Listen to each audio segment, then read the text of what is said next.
जय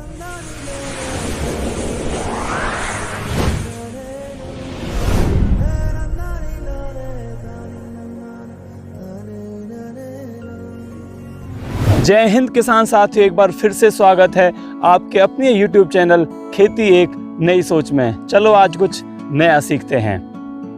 किसान साथियों, सबसे पहले कहना चाहूँगा कि कोरोना ने फिर से पैर फैला लिए हैं। कोरोना काफ़ी तेज़ी से फैल रहा है। हमारा प्रथम कर्तव्य बनता है कि हम अपने घर पर सुरक्षित रहें और ज़रूरी काम ही आने पर घर से बाहर निकलें। किसान साथियों, आज का जो वीडियो है उसमें हम बताएंगे कि स्वयं किसान अपने खेत पर नर्सरी में पौध तैयार कैसे कर सकता है। अधिकांश देखा गया है किसान साथियों, काफ़ी शिकायतें आती हैं कि किसान कहीं नर्सरी से पौध लेके आता है, उसमें काफ़ी मात्रा में डिजीज़ होती है, जो वैरायटी एक्चुअल में बताते हैं वो वैरायटी नहीं निकलती है, उनको अच्छा प्रोडक्शन नहीं मिलता है। इन सभी चीज़ों को सोचते हुए हमने सोचा कि क्यों ना स्वयं किसान अपने खेत पर नर्सरी तैयार करे। ये कोई भी फैक्ट उनको आएगा ही नहीं।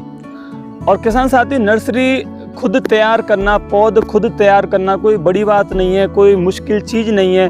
बस इसमें कुछ चीज़ें हैं। आज उन सभी चीज़ों को इस वीडियो के माध्यम से हम आज आपके सामने क्लियर कर देंगे कि जैसे जो मोटी मोटी चीज़ें हैं, जैसे कोकोपिट है, वर्मिकुलाइट है, परलाइट है, इनका रेशियो क्या रखना चाहिए, ये कैसे काम करते हैं, न्यूट्रिशन के लिए हमें जो प्रोट्रे आती है उसमें क्या मिलाएं। आज इन सभी चीज़ों को हम इस वीडियो के माध्यम से क्लियर आपको कर देंगे। किसान साथियों, अगर आप ये वीडियो एंड तक देखते हैं तो काफ़ी आसान लगेगा आपको पौध तैयार करना, क्योंकि किसान साथियों हमारे साथ हैं डॉक्टर राकेश यादव जी। आप हैं assistant professor agriculture research centre Ummedganj Kota से। वो आपको पूरी जानकारी देंगे स्टार्टिंग से लेके एंड तक कि पौध तैयार कैसे की जाती है। तो किसान साथियों, वीडियो में एंड तक बने रहिएगा। किसान भाइयों को राम राम। आज हम चर्चा करेंगे शेडनेट हाउस या प्रोटेक्टेड जो स्ट्रक्चर होती है उसमें हम नर्सरी कैसे तैयार करें, उसके क्या लाभ रहेंगे, कैसा हमारा उसका व्यवसाय फ़ायदेमंद होगा, इसके बारे में चर्चा करेंगे। तो सबसे पहले बात करते हैं शेडनेट हाउस की। शेडनेट हाउस का मतलब ये रहता है कि जो हम ग्रीन कलर की जो शेड नेट या शेडनेट हाउस देखते हैं वो 50% शेड वाला जो नेट है वो लेंगे।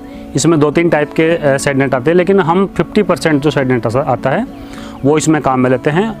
और इसको हम यदि व्यवसाय के तौर पे देखें तो हम शेड नेट हाउस या पॉली हाउस में भी हम नर्सरी तैयार कर सकते हैं। नर्सरी हम प्रोटेक्टेड स्ट्रक्चर्स में इसलिए तैयार करते हैं क्योंकि एक तो जो वायरल जो डिजीज़ होती है, इंसेक्ट नहीं आ पाते हैं, इनसे हमारी सुरक्षा हो जाती है। और दूसरा कि प्रोटेक्टेड स्ट्रक्चर्स में पूरा तरीके से हम अपने जो पौध होती है उसका ध्यान रख सकते हैं कि कोई उसमें कीड़ा बीमारी तो नहीं आ रहा, पानी कब चाहिए, कितना खाद चाहिए, वो सारा हम एक छोटी सी जगह पे तैयार कर लेते हैं। तो पूरे पौधों पे हमारी नज़र रहती है, तो पौधे ख़राब नहीं हो पाते हैं। अब बात करते हैं कि शेडनेट हाउस में हम पौध लगाएं कैसे, किस में लगाएं, क्या क्या मीडिया रहेगा उसमें। तो सबसे पहले तो हम ये रिकमेंड करते हैं कि प्रो ट्रे जो होती है हमारी उसमें हम तैयार करें। प्रो ट्रे कई अलग अलग साइज़ की आती है, अलग अलग सेल की आती है। जैसे 50 सेल की आती है, 98 सेल की आती है, 104 सेल की आती है। सेल मतलब जो खाने होते हैं उसकी बात कर रहा हूँ।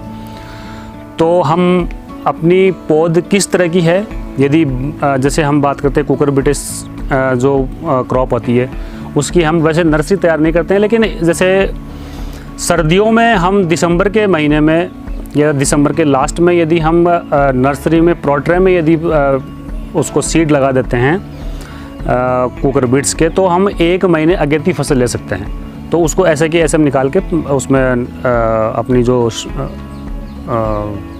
पॉली हाउस है उसकी बेड्स पे हम लगा देते हैं। और हम केवल नर्सरी की बात करते हैं, जैसे हम जनरली करते हैं टमाटर है, मिर्च है,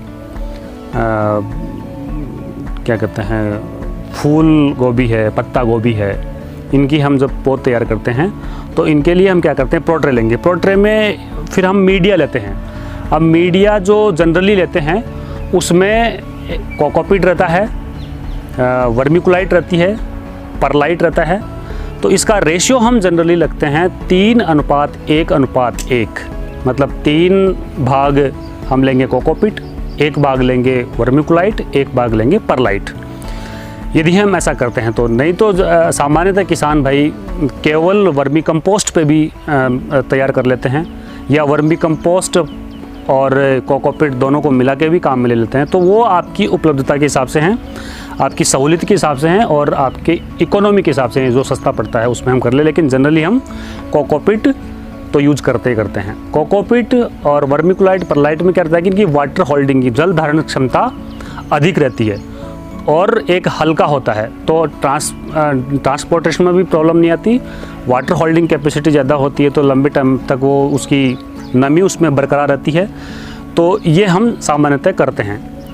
अब नर्सरी जब प्लॉट ट्रे हम भर लेते हैं, अब उसमें एक चीज़ और ध्यान रखने की होती है कि हम ये जो अनुपात लेते हैं 3:1:1 या 1:1 की जो मैं बात कर रहा हूँ, उसमें हम विशेष ध्यान ये रखेंगे कि इसमें वेट के हिसाब से हम रेशो नहीं बनाएंगे, क्योंकि वेट के हिसाब से रखेंगे तो, क्योंकि सभी जो हमारे जो मीडिया है वो अलग अलग भार के होते हैं, तो उसमें हम कहते हैं कि बाई वॉल्यूम उसका रेशो लेंगे। बाई वॉल्यूम का मतलब ये रहता है कि आपने 1 तगारी कोकोपीट की ली है, यदि हम 1:1:1 की बात करते हैं तो 1 तगारी कोकोपीट होगा, 1 तगारी हमारा परलाइट होगा, 1 तगारी वर्मिकुलाइट होगा।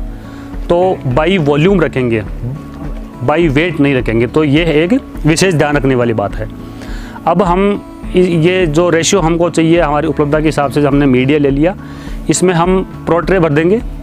प्लॉट ट्रे भरने के बाद हम उसमें बीज लगाएंगे। बीज लगाने का तरीका क्या रहेगा, सभी सेल हमने उसकी प्लॉट ट्रे की भर दी, हल्का सा हम उसको प्रेस करेंगे और उसमें एक बीज एक प्लॉट ट्रे में जो सेल होती है उसमें डाल देंगे, और फिर हल्की परत हम वर्मी कंपोस्ट या हमारा जो कोकोपीट है उसकी हल्की परत उसमें एक बिछा देंगे और उसके तुरंत पश्चात पानी दे देंगे।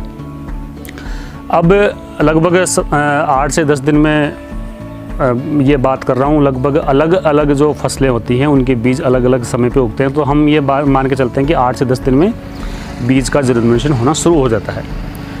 तो उसमें हम ध्यान ये रखेंगे कि हम लगातार उसमें नमी बनाए रखें।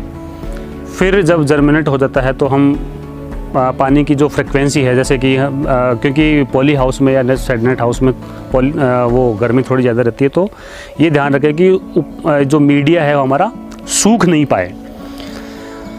और जैसे ही फिर पौध हमारी बड़ी हो जाती है तो इसमें हम जैसे रोज़ पानी दे रहे थे या दोनों समय पानी दे रहे थे, तो उसमें ऐसा कर देंगे, दोनों समय दे रहे थे तो एक समय देना शुरू कर देंगे, और यदि एक समय दे रहे थे तो एक दिन छोड़ के हम पानी देना शुरू कर देंगे। तो ध्यान ये रखेंगे, हम विजुअली देखेंगे कि पानी की पौधों को आवश्यकता है या नहीं। अभी हमने जो मीडिया की बात करी थी, इसमें सबसे पहले तो एक ये है, ये ईंट है कोकोपीट की। मार्केट में ये आपको लूज भी मिल जाता है, खुला पाउडर के फॉर्म में मिल जाता है, और इस तरह की जो ईंटें हैं ब्रिक्स, इस फॉर्म में मिलता है। ये 5 किलो की ब्रिक्स हैं। तो इसको हम सबसे पहले पानी में रखेंगे, क्योंकि ये बहुत ही एकदम कॉम्पैक्ट है। पानी में रखेंगे तो ये लूज हो जाएगी और फूल के अपना आकार ले लेगी और वैसे ही पाउडर फॉर्म में आ जाएगी। इसके पश्चात ये है, इसको हम बोलते हैं परलाइट। ये भी अपने भार में बहुत हल्का होता है और पानी की जो धारण क्षमता है वो भी इसकी काफ़ी अच्छी होती है। इसके पश्चात हम बात करते हैं वर्मिकुलाइट की। ये वर्मिकुलाइट है, ये भी भार में बहुत हल्का होता है और वाटर होल्डिंग जो कैपेसिटी है इनकी बहुत अच्छी रहती है। ये मीडिया जो अभी हमने चर्चा की, इसमें 3:1:1 यानी 3 भाग कोकोपीट के, 1 भाग वर्मिकुलाइट का और 1 भाग परलाइट का, ये मिला के और बात कर देंगे हम बाई वॉल्यूम लेंगे, जो हमने आपको पहले बता दिया है। अब इसमें भरेंगे, ये कुछ अलग अलग साइज़ की प्लॉट ट्रे हैं, इसमें 50 सेल है, ये सेल है। तो जितनी बड़ी होगी उसमें इनकी संख्या कम हो जाएगी, और छोटी होगी तो इसमें इस तरह की रहेंगे, छोटी सेल रहेगी और संख्या में ज़्यादा हो जाएगा। जैसे कि ये 104 सेल का है, ये हम भर देंगे। भरने के पश्चात अब जब हमारी पौध 25 से 30 दिन की हो जाती है तो हम उसको ट्रांसप्लांट करने के लायक हो जाती है। तो उसको निकालने का तरीका क्या रहेगा? किसान भाई कई बार क्या करते हैं कि ऐसे उलट करके या सीधा खींच के ऐसा निकाल लेते हैं। तो उससे क्या होता है कि या तो पौधा डैमेज हो जाएगा या फिर इसका रूट जो है वो डिस्टर्ब हो जाएगी। तो इसका सीधा सा सिंपल तरीका क्या है, आप एक अंगुली की सहायता से नीचे से हल्का सा प्रेस करेंगे तो ये ऊपर आ जाएगा और फिर सीधा हम इसको इस तरह से निकाल लेंगे। इसमें हमको ध्यान ये रखना है कि ये जो बॉल है, ये जो मीडिया का जो हमने इसमें रूट्स को होल्ड करने के लिए रखा था, ये डिस्टर्ब नहीं होना चाहिए। ये जो चारों तरफ जो जड़ें हैं ये ऐसी की ऐसी रहना चाहिए, मीडिया ऐसा कैसा रहना चाहिए। और इसी को हम डायरेक्ट हम जब हमको जहाँ ट्रांसप्लांट करना होता है वहाँ इसमें कर देंगे। तो ये हम इसमें ध्यान रखेंगे, पौधा भी डैमेज नहीं हो और ये जो बॉल बनी है ये भी इसमें डैमेज नहीं होना चाहिए, यानी कि टूटनी नहीं चाहिए। हम इसमें विशेष ध्यान रखेंगे। इसके पश्चात हम थोड़ा सा ये भी देख लेते हैं कि जो हमारे ये जो मीडिया हैं, जैसे हमने बात की परलाइट, वर्मिकुलाइट वगैरह, तो इनमें क्या है, न्यूट्रिएंट्स इतना नहीं होता है। तो न्यूट्रिएंट्स हम इनको देने के लिए क्या करते हैं, या तो किसान भाई इसमें जैसे कोकोपीट है उसमें वर्मी कंपोस्ट मिला देते हैं तो पौधे को न्यूट्रिएंट्स प्रॉपर मिल जाते हैं।